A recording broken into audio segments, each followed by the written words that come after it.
appropriate.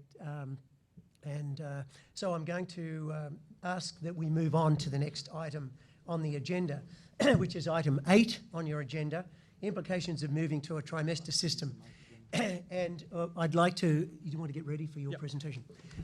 And I'd like to sort of give you the rules of this discussion. First of all, this is being recorded. So please keep that in mind. The reason it's being recorded is that there are 100 of you and there are 1,800 faculty out there and lots of staff and students who are interested in the issues that are going to be discussed today. And so it will be available on the Purdue YouTube channel at some point. That's the first point. I know you don't see people running around with cameras, but apparently they're everywhere in this room. So the second point is that after each individual has a presentation, we'll have a short opportunity for discussion. And then, just a short one, and then we'll have the next presentation, and then the next presentation, and then we'll have an overall discussion. And we've asked the speakers to keep it to several minutes. I'm not sure how many we told you. 7, okay, so good. When you have a question, please raise your hand and I will try to identify you, and then please press your button on your microphone and then we'll address those questions to the panel. But let's start off. We're going to have 3 presentations, and the logic for this was the following. We wanted to know the history of how the trimester system came into being, and Acting President Sands is going to present that. We then wanted to understand what the financial models that might drive this are, and Associate President, Vice President and Assistant Treasurer Jim Armand is going to present that. And then there are another section which will be presented by Frank Dooley and Ray DiCarlo, which will be issues of concern.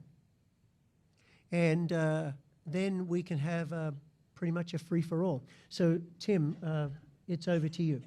Thank you to Paul and the steering committee for organizing this session. This is a very productive thing to do right now, and I'm happy to contribute. My 7 minutes or so is my charge is to describe the history of the proposed trimester concept, and that was something that I'm happy to do. I should say that this history at Purdue goes back to the 1940s, somewhere around toward the end of World War II. Purdue was on the balanced trimester. It was an attempt to obtain some efficiency to move students through quickly. So this is not new from the Purdue perspective. About 60 or so institutions in the U.S. have tried the balanced trimester at different times in their history. There's a number of institutions around the world that have balanced trimesters. One of my students is a professor at the University of Waterloo, and they have a very successful balanced trimester. They're up to about 58% student credit hours in the summer compared to fall. That's not quite where we want to get. We were talking about 70, but it's a working, living example of an effective trimester.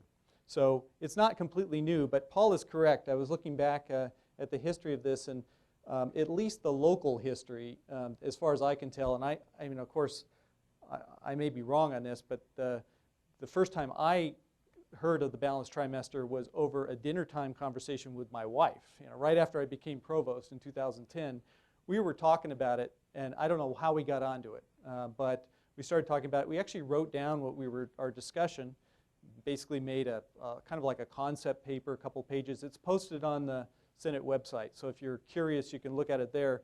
It has some rather naive ideas in it, but it was just for fun, we were just bouncing it around. I'm sure you had the same kind of conversations over your dinner table occasionally. I actually kind of tucked it away, except for that I happen to have someone who is an expert in scheduling, who is on the provost staff, and you probably all know Keith Murray. And as I was thinking about it, I thought, well, this is something that I should at least throw to Keith and see if he can tell me that I'm completely stupid, that this is something that would never fly. And Keith actually didn't say that I was stupid. He did say that I was wrong, but not stupid. So anyway, he wrote a memo in response to that concept paper where he corrected some of some of our ideas in there and thought about it a little bit. And he actually he spent some time on it and figured out, well, okay, you'd want to go to 13 weeks, da, da, da. And so that is also posted on the Senate website. That's a May 18th, 2010 memo. We basically forgot about it for almost a year. And then the decadal funding plan discussion began in the spring of 2011. And we started talking about how we were going to sustain the university. Again, the issues were declining state appropriations, a sense that the tuition could not continue to go up at a rate much higher than inflation. You know, all the things we're still talking about today.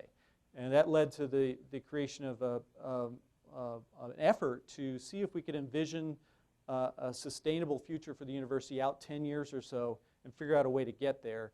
And this involved not just budget cutting. We were already doing that through sustaining new synergies, but we were trying to figure out how could we bring in new ideas, new concepts for revenue that would give us a sustainable future. And in the process of launching that, the first step was to issue a call, and I sent out a request to all Purdue faculty and staff to submit ideas they had for new revenue generating ideas, big ideas. And of course you get small ones and big ones together, and you get some that are well developed and some that aren't. But we had about 60 that were pretty well developed that came in through that process. Some of you in this room may have submitted some of those. I actually thought we would have more, but the 60 of them were pretty darn good. What we did then is divide them up into 3 groups, and we had 3 faculty roundtables, one for each area, because they naturally fell into different groups. The roundtables had 15 to 20 faculty participating, and we had them out at Westwood. I don't know, did anybody here participate on one of those roundtables? I don't know if you remember them back spring of 2011. So we had some, they were faculty groups, and they vetted the ideas, just kind of it wasn't a formal thing, it was more like a question of discussing them, which ones were viable, which ones would we continue to look at further. And we got a lot of good input from that. After those 3 roundtables, within a few weeks, we started creating the infrastructure to pursue this further, and we appointed 13 decadal subcommittees in 13 different areas of expertise and interest that might reflect or encompass the kinds of ideas that have been submitted during that blue sky, blue ocean discussion. And each of those committees did have a faculty member and a student on them, but we were entering the spring and going into the summer, so we didn't have the participation we would have liked to. Just to jump ahead, if I were to go back and do it all over again, we would have had a much more extensive discussion with the Senate at that time, although we were already entering the summer session, if you will. But I completely agree. In retrospect, I wish we had had not just faculty roundtables and faculty representatives, but a broader discussion at that time. But we didn't know where we were headed. We just knew we had to be ready to have the discussion with the state about our sustainable future, and this was definitely going to be part of it. And so after the roundtables and the decadal subcommittees were established, we had 43 big ideas that came to the steering committee, and we had a retreat. And these were all essentially discussed by the 13 subcommittees. The balanced trimester was one of the top 3 that made it through that process. One was doubling philanthropy. Of course, you'd like to double philanthropy. That's, although it does require staffing, and that's something we're struggling with at the moment. But that was something that was obvious. We should double philanthropy. The other one that was really highly ranked was the 24/7 12 university. And this was a step even beyond the balanced trimester. This was using our facilities at night, on the weekends, continuously throughout the year, leasing it out whatever we could, whenever we could. And there are a lot of ideas that came out of that I think are still worth looking at, but they're even broader and bolder than the balanced trimester. The trimester is actually a subset of that. So that's what we came out. Those 3 really stood out. There were a lot of other, I remember they got 13 or 14 votes from the steering committee. Most of the others that we studied had 5 or 6, 7, 8, 9, something like that. So those really jumped out. Then we had a steering committee retreat on June 29th where we talked about these ideas with the steering committee. And then the 2 subcommittees that looked carefully at the balanced trimester, carefully I mean they at least thought about it, wrote up some things, were the Auxiliary and Service Center Subcommittee and a Physical Facilities Subcommittee. Both of those reports are on the Senate website, so you can go back and look at them. They're back from the summer of 2011. We had a discussion with the Board of Trustees in August of 2011, and they were excited about the balanced trimester or building summer towards it.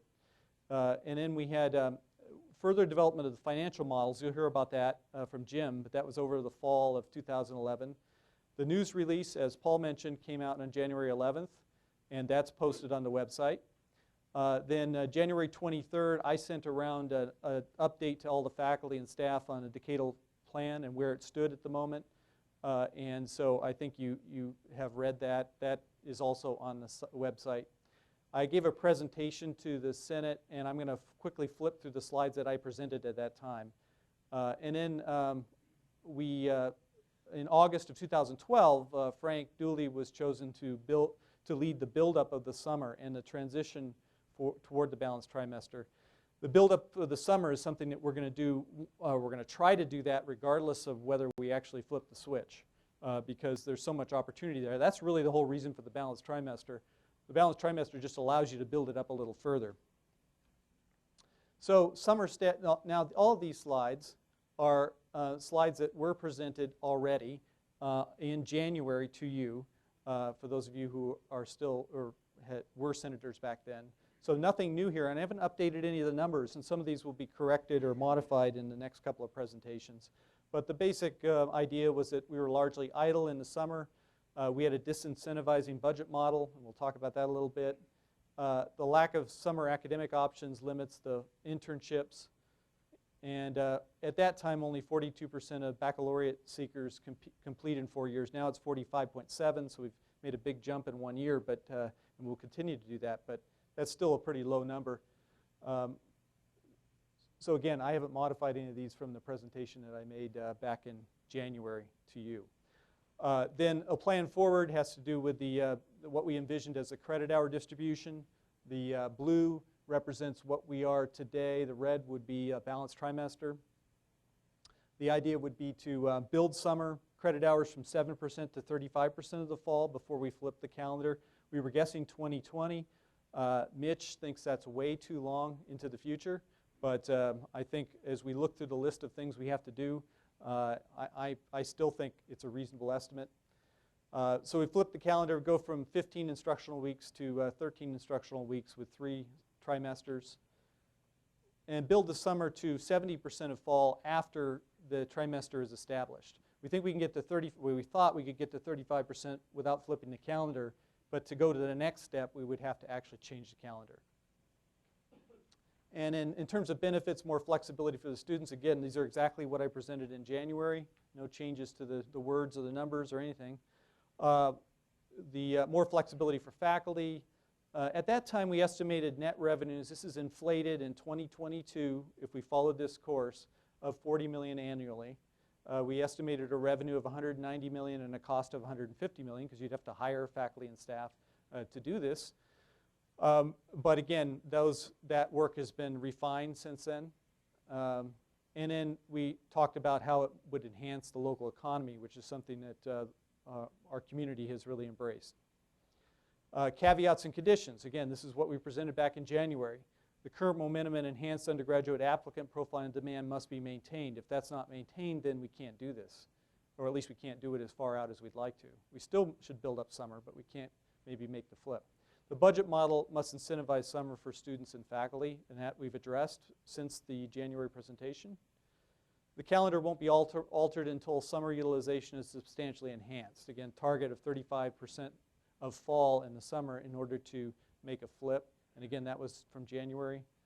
And then we talked in January about the University Senate role, building the summer, which absolutely is critical to getting toward a balanced trimester, and we should do it anyway. And then the calendar change, I speculated on some things that we might do. I think a lot of this is up in the air, and it was just speculation at the time, but it reflects some of the topics that you'll hear discussed by Frank and Ray. So Jim Armand is going to give us some modeling and some financial data.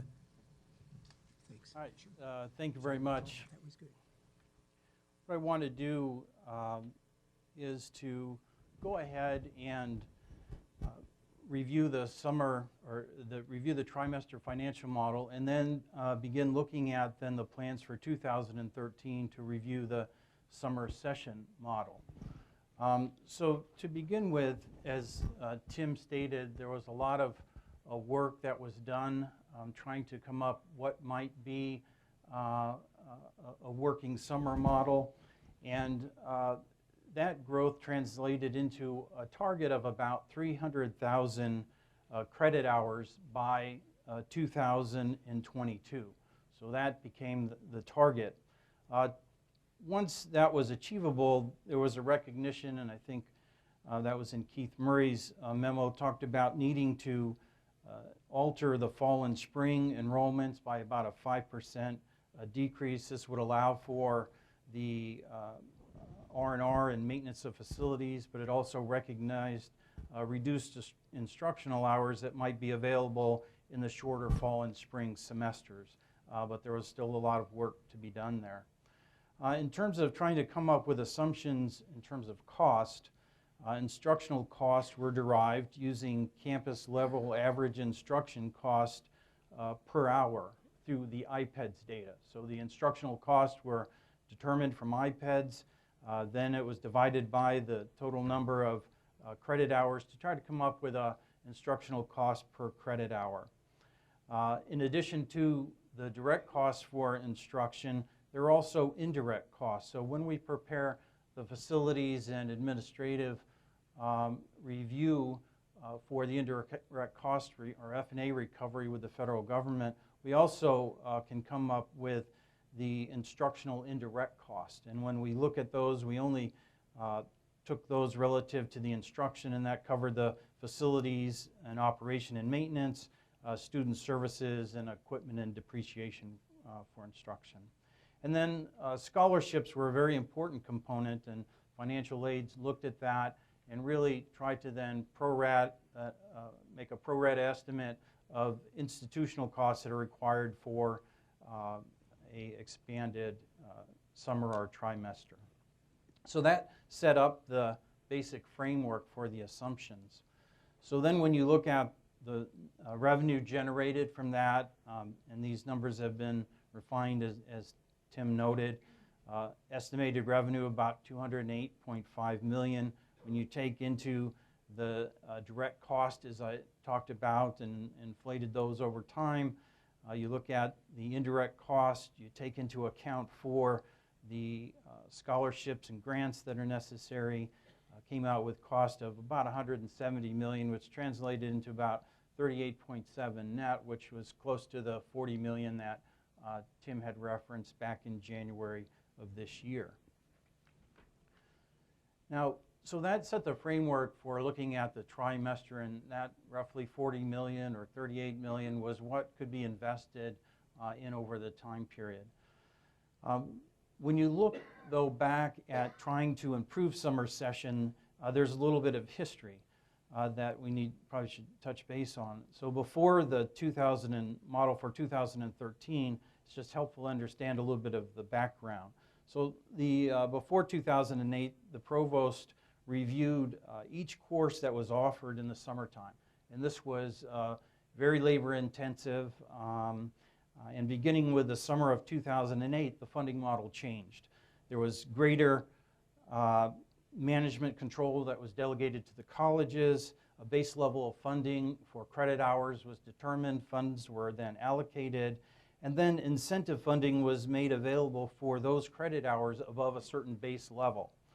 And there were different incentives for on-campus instruction versus distance education.